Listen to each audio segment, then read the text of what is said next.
Aku pernah berpikir bahwa keluarga kami adalah keluarga biasa saja, seperti ribuan keluarga lain di desa kecil ini di pinggiran Yogyakarta. Kami hidup sederhana, dengan sawah yang hijau dan masjid yang ramah di ujung kampung. Nenek selalu menjadi pusatnya, perempuan kuat yang membesarkan ayah sendirian setelah kakek meninggal muda. Tapi hari itu, saat aku pulang dari Jakarta untuk merawatnya yang sudah sakit parah, segalanya berubah. Nenek memanggilku ke kamarnya, suaranya lemah tapi tegas, dan berkata, "Arga, bakar semua surat-surat di laci itu setelah aku mati. Jangan baca. Itu dosa lama yang harus hilang." Aku mengangguk, tapi rasa penasaran itu seperti api yang menyala pelan di dada. Siapa yang menulis surat-surat itu? Dan kenapa nenek begitu takut? Malam itu, setelah nenek tertidur, aku tak tahan. Aku membuka laci lama di bawah tempat tidurnya. Di sana, tersusun rapi puluhan surat kuning yang rapuh, ditulis dengan tinta hitam yang sudah pudar. Aku ambil satu, tanganku gemetar. Untuk Ratna tersayang, begitu pembukanya. Bukan dari kakek. Nama pengirimnya, Budi. Aku baca lebih lanjut dan dunia seolah runtuh. Surat-surat itu penuh kata-kata cinta yang dalam, yang tak seharusnya ada antara nenek dan seorang laki-laki lain. Tapi tunggu, ada yang aneh. Deskripsi di dalamnya. Budi berbicara tentang bagaimana ia merindukan sentuhan Ratna, tapi juga bagaimana ia menyembunyikan rahasianya dari dunia. Aku tahu kita sama, Ratna. Kita tak bisa menikah seperti orang lain, tapi cinta ini nyata. Hatiku berdegup kencang. Nenek, cinta terlarang. Aku baca lebih banyak. Ternyata Budi adalah sahabat masa kecil nenek dari kampung yang sama. Mereka bertemu di tahun 1860-an saat masih muda. Budi seorang pemuda tampan yang bekerja sebagai guru di sekolah dasar kampung. Nenek Ratna, gadis cantik yang membantu orang tuanya di sawah. Mereka dekat sekali, tapi bukan seperti kekasih biasa. Surat-surat itu menceritakan bagaimana mereka saling mencinta dalam diam karena Budi. Budi adalah seperti aku. Gay. Dan nenek tahu itu malah ikut menyembunyikannya. Aku duduk di lantai kamar, surat-surat berserakan. Kenapa nenek menyimpan ini puluhan tahun? Dan kenapa sekarang ingin dibakar? Aku ingat masa kecilku sendiri. Aku, Arga, cucu kesayangannya, yang selalu merasa berbeda. Sejak remaja aku tahu aku menyukai laki-laki. Aku sembunyikan rapat-rapat, takut keluarga tahu. Ayah strict, ibu religius. Hanya nenek yang selalu bilang, "Arga, kamu spesial. Jangan takut jadi diri sendiri." Dulu aku pikir itu cuma kata penyemangat biasa. Tapi sekarang, apakah nenek tahu tentang aku juga? Keesokan harinya, nenek bangun lemah. Aku pura-pura tak tahu apa-apa, tapi dalam hati aku bergolak. "Nenek, kenapa surat-surat itu harus dibakar?" tanyaku pelan saat memberinya obat. Nenek menatapku lama, matanya penuh air. "Itu masa lalu yang menyakitkan, Nak. Budi. Dia orang baik, tapi cinta kami tak bisa. Keluarga, masyarakat. Semuanya menentang." Aku ingin tanya lebih, tapi nenek batuk keras. Aku diam saja, tapi konflik dalam diriku semakin besar. Aku seperti melihat cermin di masa lalu nenek. Rahasia yang sama, rasa bersalah yang sama. Malam berikutnya, aku mimpi tentang Budi. Dari foto lama yang kutemukan di antara surat, dia tampan, senyumnya hangat. Aku bayangkan bagaimana mereka bertemu diam-diam di pinggir kali, berbicara tentang mimpi yang tak pernah jadi nyata. Budi menulis, "Ratna, kamu satu-satunya yang mengerti aku. Di dunia ini, hanya kamu yang tahu aku mencintai laki-laki, tapi juga mencintaimu sebagai sahabat terdalam." Nenek bukan gay, tapi dia mencinta Budi sebagai manusia, menerima rahasianya sepenuhnya. Mungkin itu cinta yang lebih dalam dari romansa biasa. Aku terbangun dengan air mata. Aku sadar, nenek menyimpan surat-surat itu bukan karena malu, tapi karena itu satu-satunya kenangan tentang kebebasan yang pernah dia rasakan. Tapi kenapa sekarang ingin dibakar? Apakah karena takut aku tahu? Atau takut dunia tahu? Konflik dalam hatiku semakin dalam. Aku ingin ceritakan tentang diriku sendiri, tapi takut menyakitinya di saat-saat terakhir. Hari-hari berikutnya terasa berat. Nenek semakin lemah, tapi matanya masih tajam saat menatapku. Aku merawatnya sepenuh hati, masak bubur kesukaannya, bacakan aluran pelan di sampingnya. Tapi setiap kali sendirian, aku kembali ke surat-surat itu. Aku baca ulang, mencoba pahami lebih dalam. Budi menceritakan bagaimana dia jatuh cinta pertama kali pada seorang pemuda di kota saat kuliah guru. Ratna, aku takut sekali. Tapi saat bersamamu aku merasa aman. Nenek balas, Budi, cinta itu bukan dosa. Yang dosa adalah membenci diri sendiri. Aku tersentuh. Nenek, di era itu, di kampung Konserati, berani terima teman yang berbeda. Tapi ada surat yang membuatku sakit hati. Surat dari Budi tahun 1875, Ratna, aku akan menikah dengan Sari. Keluarga memaksa. Makan aku meninggalkanmu. Meninggalkan kita. Pengkhianatan. Budi menikah dengan perempuan, punya anak, hidup normal di mata masyarakat. Nenek sendirian, menikah dengan kakek karena tekanan keluarga, tapi hati kecilnya hancur. Aku marah pada Budi. Kenapa dia menyerah? Tapi saat baca surat nenek balasannya, aku paham. Budi, aku mengerti. Kita hidup di aman ini. Selamat bahagia dengan keluargamu. Aku akan simpan cintamu di hati selamanya. Pengampunan. Nenek memakan pengkhianatan itu karena tahu Budi tak punya pilihan. Konflik dalam diriku semakin ganas. Aku ingat pacarku di Jakarta, Rama. Kami bertemu 2 tahun lalu di kai kecil di Senen. Rama laki-laki biasa, kerja di bank, tapi matanya penuh kehangatan saat tatap aku. Kami saling mencinta diam-diam, tak pernah pegangan tangan di publik, tak pernah cerita ke keluarga. Arga somedai kita bisa hidup bebas, katanya suatu malam. Tapi aku tahu, di Indonesia ini sulit. Aku takut seperti Budi akhirnya menyerah, menikah dengan perempuan demi keluarga. Nenek tiba-tiba memanggilku tengah malam. Arga, duduk di sini.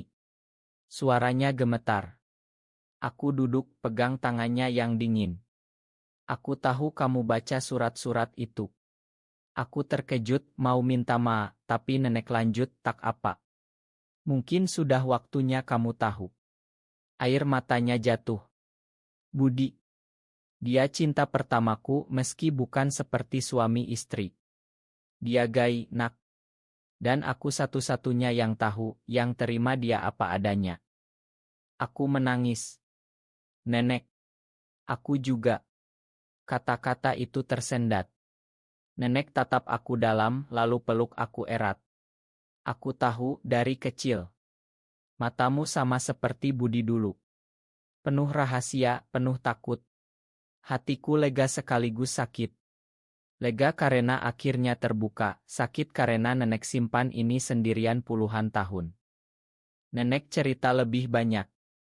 Bagaimana Budi mati muda karena sakit, tahun 1880-an. Sebelum mati, dia kirim surat terakhir. Minta aku bakar semua, tapi aku tak sanggup. Itu satu-satunya bukti bahwa aku pernah punya teman sejati. Aku paham sekarang kenapa ingin dibakar. Bukan malu, tapi takut rahasia ini bocor, menyakiti keluarga, menyakiti aku. Tapi aku bilang, nenek, jangan bakar. Ini warisan. Bukti bahwa cinta bisa bertahan meski dunia menentang. Nenek tersenyum lemah. Kamu kuat, Arga. Lebih kuat dari aku dan Budi. Malam itu, kami bicara panjang. Aku cerita tentang Rama. Nenek dengar tanpa menghakimi. Bawa dia ke sini suatu hari. Aku ingin lihat orang yang buat cucuku bahagia. Hatiku hangat, tapi juga takut. Bagaimana ayah dan ibu? Bagaimana kampung? Beberapa hari kemudian kondisi nenek memburuk. Dokter bilang tak lama lagi. Aku telepon Rama, cerita semuanya. Aku mau ke sana, katanya. Tapi aku ragu. Tunggu dulu, Ram. Keluarga belum tahu. Rama diam, lalu bilang, Arga, kalau kita terus sembunyi, kita sama seperti Budi dulu. Menyesal seumur hidup. Aku gelisah. Aku baca ulang surat Budi yang terakhir, Ratna, makan aku kianati janji kita. Aku takut kehilangan keluarga. Tapi sekarang di ujung hayat, aku sadar, yang hilang justru diriku sendiri. Pengkhianatan itu bukan pada nenek, tapi pada dirinya sendiri. Aku putuskan cerita pada ayah. Malam itu setelah salat Isya, aku duduk di teras dengan ayah. Pak, ada yang mau aku ceritakan. Ayah tatap aku curiga. Aku cerita tentang surat-surat nenek, tentang Budi, lalu tentang diriku. Aku gay, Pak. Aku punya pacar laki-laki.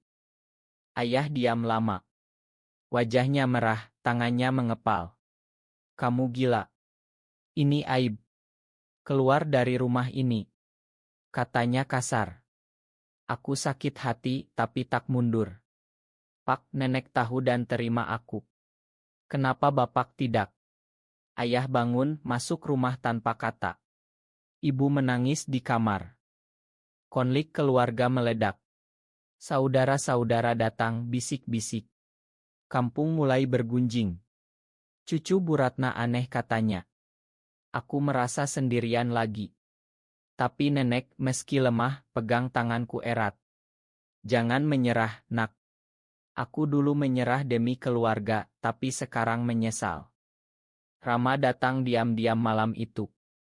Dia masuk lewat belakang, duduk di samping tempat tidur nenek. Nenek tatap dia, tersenyum. Kamu Rama ya? Cantik matanya. Rama malu, tapi pegang tangan nenek. Terima kasih sudah terima Arga. Nenek angguk. Kalian beruntung punya satu sama lain. Aku dan Budi tak sempat. Air mata kami jatuh. Rama cerita tentang hidup kami di Jakarta, bagaimana kami saling dukung di tengah kota besar yang kadang kejam pada orang seperti kami. Nenek dengar, matanya berbinar. Hidupkan cinta itu, nak. Jangan seperti aku, simpan rahasia sampai mati. Tapi ayah tahu Rama datang. Besoknya, dia marah besar. Laki-laki itu siapa? Keluar dari rumah nenekmu. Aku lawan. Dia pacarku, Pak. Dan nenek ingin bertemu dia. Pertengkaran hebat. Ayah bilang aku durhaka, ibu nangis histeris. Aku hampir menyerah, ingin kabur kembali ke Jakarta. Tapi nenek panggil semua keluarga ke kamarnya. Suaranya lemah tapi tegas. Dengar. Arga seperti Budi dulu. Budi sahabatku, orang baik. Aku simpan rahasianya puluhan tahun. Jangan ulangi kesalahanku, hakimi anak sendiri. Ayah diam, nenek lanjut, cinta tak selalu seperti yang kita mau. Tapi Allah Maha Pengasih. Terima Arga apa adanya. Ruangan hening. Ayah menunduk, air matanya jatuh. Mamakan aku. Pelan-pelan keluarga mulai paham. Bukan langsung terima, tapi setidaknya tak lagi marah. Nenek semakin critical. Kami semua berkumpul di rumah. Rama tinggal beberapa hari, bantu rawat nenek. Dia masak, cerita lucu untuk hibur nenek. Ayah masih canggung, tapi mulai bicara pada Rama. Kamu dari mana, nak? Tanya ayah suatu sore. Rama jawab sopan. Pelan-pelan, es mencair. Aku dan Rama sering duduk di sawah malam hari, bicara tentang masa depan. Arga, setelah nenek. Kita bisa hidup terbuka, tanya Rama. Aku ragu. Di Jakarta mungkin. Tapi keluarga. Rama peluk aku. Satu langkah dulu. Nenek minta aku tulis wasiatnya. Arga, kamu yang tulis. Aku percaya kamu. Aku duduk di sampingnya, pena di tangan. Nenek bisik pelan. Harta dibagi rata ke anak cucu. Tapi ada bagian khusus, surat-surat dari Budi, serahkan ke Arga. Biarkan dia putuskan. Aku terharu. Nenek tak lagi ingin bakar. Biar jadi pelajaran. Cinta tak boleh disembunyikan selamanya. Lalu nenek tambah, dan untuk Rama, beri dia bagian seperti cucu lain. Dia sudah seperti keluarga. Ayah dengar itu, diam saja. Tapi malamnya, dia datang ke kamarku. Arga. Makan Bapak. Bapak takut kehilangan kamu seperti kehilangan sahabatnya Bu Ratna dulu. Kami pelukan, nangis bersama. Tapi ada pengkhianatan kecil yang menyakitkan. Saat membersihkan rumah, kutemukan surat lama dari Budi yang tak kubaca sebelumnya. Budi pernah bilang pada nenek bahwa dia menyesal menikah, tapi tak bisa cerai karena anak. Ratna, kadang aku ingin kabur bersamamu, tapi aku pengecut. Nenek balas dengan pengertian, tapi aku tahu itu sakit baginya. Aku cerita pada Rama. Aku tak mau seperti itu, Ram. Aku tak mau khianati diriku sendiri. Rama angguk. Kita lawan bersama. Kampung mulai bergunjing lebih keras. Ada yang bilang kami dosa, ada yang diam saja. Tapi keluarga kami mulai bersatu. Ibu peluk aku, Mama sayang kamu apa adanya. Nenek tersenyum lihat itu semua di hari-hari terakhirnya. Hari-hari terakhir nenek penuh emosi. Kami semua tak tidur, jaga di sampingnya. Nenek sering delirium, panggil nama Budi. Budi. Makan aku tak bakar suratmu. Kami tenangkan dia. Suatu malam, nenek bangun sebentar, panggil aku dan Rama. Kalian. Janji ya. Hidup bahagia. Jangan seperti kami, sembunyi selamanya. Kami angguk, pegang tangannya. Nenek tatap ayah, terima Arga. Dia cucu terbaikmu. Ayah menangis. Iya, Ma. Pagi itu, nenek hembuskan napas terakhir. Kami semua menangis. Pemakaman ramai, kampung datang. Aku baca doa, hatiku hancur tapi juga lega. Nenek pergi dengan tenang, rahasianya terbuka. Setelah pemakaman, keluarga rapat tentang wasiat. Ayah baca keras bagian tentang Rama. Beberapa saudara protes, tapi ayah tegas. Ini kehendak almarhumah. Kita hormati. Aku dan Rama putuskan tinggal sementara di kampung bantu urus sawah. Pelan-pelan kami terbuka. Pegang tangan di rumah, cerita pada tetangga dekat. Ada yang menjauh, ada yang terima. Tapi keluarga kami kuat sekarang. Aku simpan surat-surat Budi. Suatu hari aku baca ulang semua, nangis sendirian. Cinta mereka begitu dalam, meski tak pernah jadi pasangan resmi. Nenek terima Budi sepenuhnya, dukung dia meski dari jauh. Konflik terakhir datang dari dalam diriku. Aku takut masa depan dengan Rama. Ram, kalau suatu hari keluarga tekan kita nikah. Rama tatap aku. Kita hadapi bersama. Tak seperti Budi. Kami putuskan pulang ke Jakarta, tapi sering bolak-balik kampung. Ayah mulai terima Rama, bahkan ajak mancing. Bertahun-tahun kemudian, aku duduk di teras rumah kampung, Rama di sampingku. Kami sudah bersama 10 tahun, hidup terbuka di Jakarta, tapi kampung mulai terima kami. Ayah sering telepon, kapan pulang, nak? Sawah butuh tanganmu. Aku tulis buku tentang nenek dan Budi, anonim tentunya. Buku itu jadi pelajaran bagi banyak orang seperti kami. Cinta tak selalu lurus, tapi selalu layak diperjuangkan.